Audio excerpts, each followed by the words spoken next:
अशोक सुंदरी का जन्म कथा।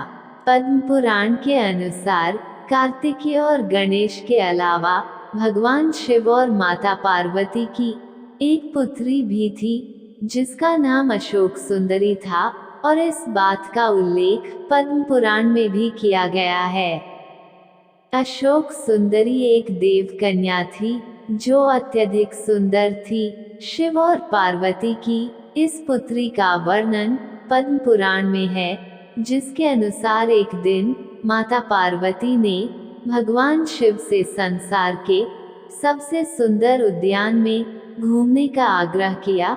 माता पार्वती की इच्छा पूर्ति के लिए भगवान शिव उन्हें नंदनवन ले गए, जहां माता पार्वती को कल्पवृक्ष नामक एक पेड़ से लगाव हो गया।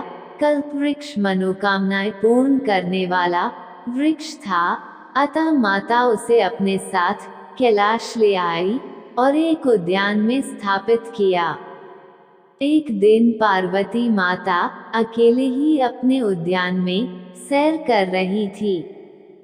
क्योंकि भगवान भोलेनाथ अपने ध्यान में लीन थे, माता को अकेलापन महसूस होने लगा। इसलिए अपना अकेलापन दूर करने के लिए उन्होंने एक पुत्री की इच्छा व्यक्त की। तभी माता को कल्पवृक्ष का ध्यान आया, जिसके पश्चात वह उसके पास गईं और एक पुत्री की कामना की। चूंकि कल्पवृक्ष मनोकामना पूरी करने वाला वृक्ष था, इसलिए उसने तुरंत ही माता की इच्छा पूरी कर दी, जिसके फलस्वरूप उन्हें एक सुंदर कन्या मिली, जिसका नाम उन्होंने अशोक सुंदरी रखा। उसे अशोक सुंदरी इसलिए कहा गया क्योंकि वह बेहद खूबसूरत थी।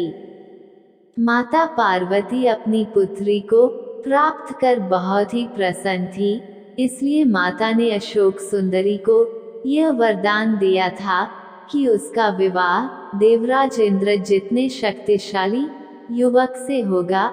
ऐसा माना जाता है कि अशोक सुंदरी का विवाह चंद्रवंशीय ययाति के पौत्र नहुष के साथ होना तय था। एक बार अशोक सुंदरी अपनी सखियों के संग नंदनवन में विचरण कर रही थी। तभी वहां हुंड नामक एक राक्षस आया। वह अशोक सुंदरी की सुंदरता से इतना मोहित हो गया कि उससे विवाह करने का प्रस्ताव रख दिया। तब अशोक सुंदरी ने उसे भविष्य में उसके पूर्वनियत विवाह के संदर्भ में बताया। यह सुनकर हुंड क्रोधित हो उठा और उसने कहा कि वह नहुष का वध करके उससे विवाह करेगा। राक्षस की दृढ़ता देखकर अशोक सुंदरी ने उसे श्राप दिया कि उसकी मृत्यु उसके पति के हाथों ही होगी। तब उस दुष्ट राक्षस ने नहुष को ढूंढ निकाला और उसका अपहरण कर लिया। जिस समय हुंड ने नहुष को अगवा किया था, उस वक्त वह बालक थे। राक्षस की एक दासी ने किसी तरह नहुष को बचाया और ऋषि वशिष्ठ के आश्रम ले आई, जहां उनका पालन पोषण हुआ। जब नहुष बड़े हुए तब उन्होंने हुंड का वध कर दिया, जिसके पश्चात माता पार्वती और भोलेनाथ के आशीर्वाद से उनका विवाह अशोक सुंदरी के साथ संपन्न हुआ। बाद में अशोक सुंदरी को ययाति जैसा वीर पुत्र और 100 रूपवान कन्याओं की प्राप्ति हुई। इस प्रकार अशोक सुंदरी का जन्म कथा समाप्त हुआ।